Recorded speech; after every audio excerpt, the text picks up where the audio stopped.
Mr. Man, what are you doing? The evil cinephile is crazy! The cinephile is evil? I mean, the evil cinephile. Who's the evil cinephile? The guy going crazy! Why is he going crazy? Because he's evil! Why is he evil? Why is anyone evil? Oh, he watched the 1990 Captain America.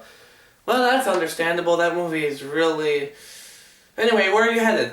To the cinephiles! Oh, the good one. No, he's not good. He's evil! Ah! I should check out Captain America again. You know, kids nowadays have their Hunger Games and Diary of a Wimpy Kid and 50 Shades of Grey. I hope that's a typo. Anyway, when I was younger, we had a heroic man who was dressed in underwear. No, oh God, no! It was Captain Underpants. You know, talking toilets, evil diaper men, evil plants.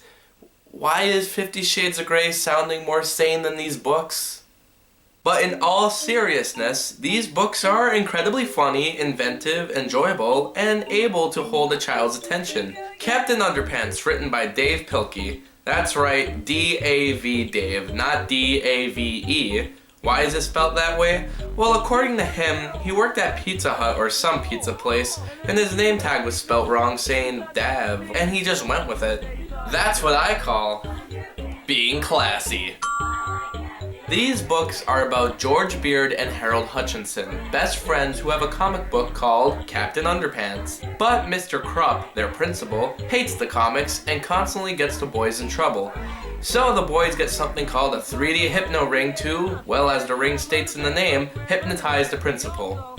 Now every time they snap their fingers, he becomes Captain Underpants, and every time water is poured on his head, he becomes Mr. Krupp, and adventures ensue. So far in the series, there's been 10 books, and each is called an epic novel. They're pretty true to their name, because these books are freaking epic of proportions. I guess it makes no sense that one of the most popular kids' books during its time was about a grown man in underwear, but this is the kind of humor that can connect with kids, getting them to read. If you know what you're doing, you can put any subject matter on paper for kids to read, except for 50 Shades of Grey. Okay, enough of the 50 Shades of Grey jokes. It's been on the cover of Entertainment Weekly. It's really on my mind. Yikes. Originally, Captain Underpants had no powers until the third book when he found some magic juice on a spaceship. The books are pretty short, but still are long enough to get a ton of enjoyable moments out of them. And something I really like about the books is the continuity.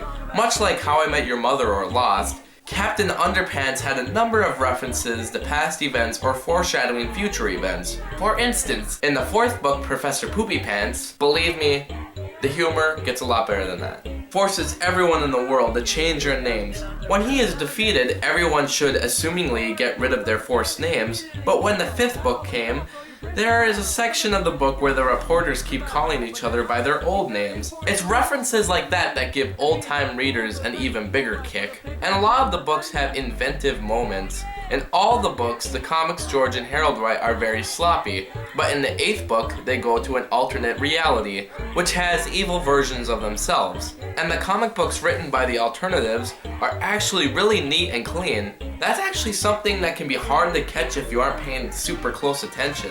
And there's a brief moment in the third book where this goo stuff fills the halls of the school. The words are written on the bottom of the page, and the paragraph begins to describe how the goo is so heavy that it began to cover up the writing of the book. And what do you know? The goo covers up the words. It's a great fourth wall joke, and it makes you wonder, what does it say under that goo? Of course, these books did cause a little controversy. Why? Well, you got a grown man walking around in underwear with tons of potty humor. It's kind of weird. The parents got mad about the potty humor, but I never thought it was too much, especially when the later books came out. In the late 90s and early 2000s, these books were a staple of pop culture, and our society, being the silly beings that they are, decided to take it one step further. Some kids decided for Halloween or whatever holiday to dress up as Captain Underpants, and they got in trouble. No. Some places even banned the books entirely, but I guess I can kinda see their reasoning. These books had brilliant ideas like ketchup packets under a toilet seat or putting stuff on top of a fan to make it fly everywhere. These books also popularized fliporama, an innovative animation technique where you flap a page back and forth to create movement. They give you directions, but I could never do it that way. It was too technical. I just did it this way. So there was 8 of these books. They all came out around the same time, yearly. There are even books divided into 2 parts. Yeah, back in a time where being in 2 parts didn't automatically mean cash. So the 8th book came out in 2006. I got this book opening day, and I got a free poster with it, which I still have on my wall.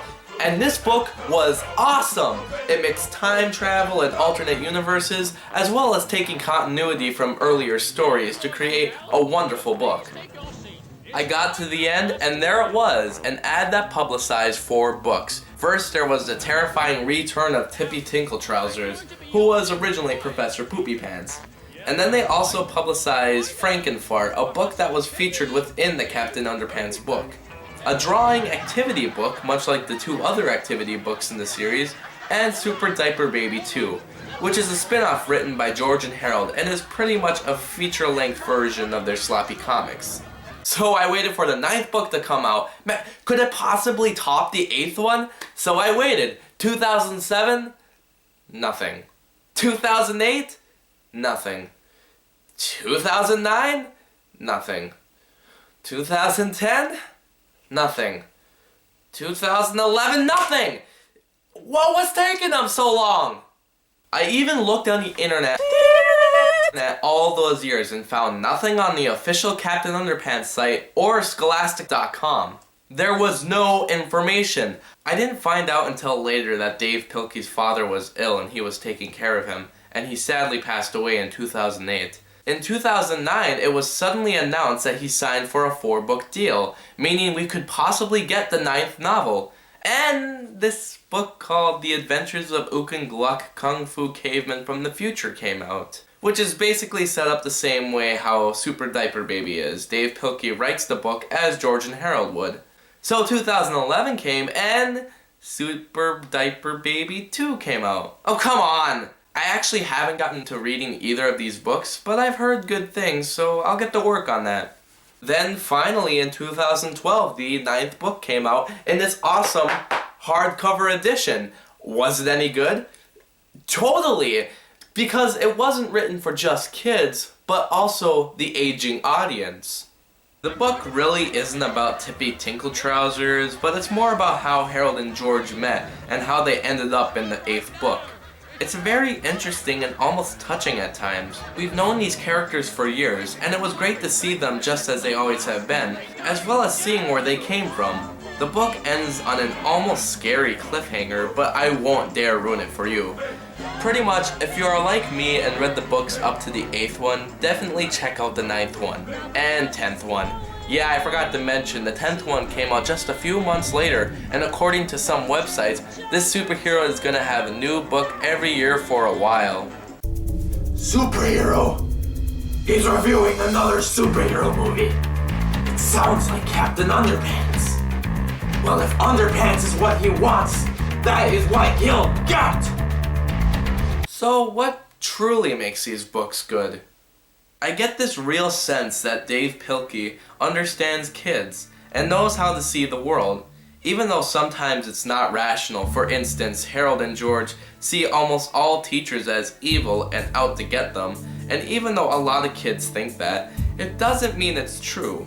But I think that's the joke. Kids will read this and see how they glorify the cliche of evil teachers, and kids will realize that maybe they are overreacting about how their teachers are. The books also tug on many funny bones rather than just sticking to toilet humor or slapstick. They have a variety of jokes like fourth wall, continuity, surreal, and, well, some toilet humor. These books, for me anyways, made me want to be creative. Me and other people I knew read these books and soon after tried making some comics of our own. And I think it's important to make kids be creative, and if a book can not only be enjoyable, funny, and relatable, but also give a crafting spark to a person, then the guy writing the book must really know what he is doing. I hear that DreamWorks bought the rights to make a Captain Underpants movie, and I gotta say, I'm pretty supportive, as long as DreamWorks doesn't dumb down the material to pop culture jokes. The book series always relied on little to no pop culture jokes. A movie can work, I've wanted one for years, but it's gonna take a creative team that has the same motivations as Dave Pilkey to make something great happen. All I want to say is I'm happy that Dave Pilkey has chosen to continue this series, and I'm excited to see what's next out of his childlike imagination.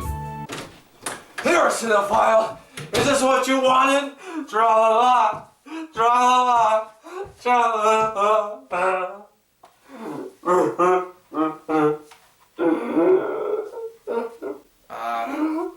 Iron Man, come over here, I'll be okay. No, it won't! The evil Cinephile is crazy! Ernest hates me! No, he doesn't. Yeah, I do! Maybe just a hair? Why? Why? I think you could use a sun drop. Okay.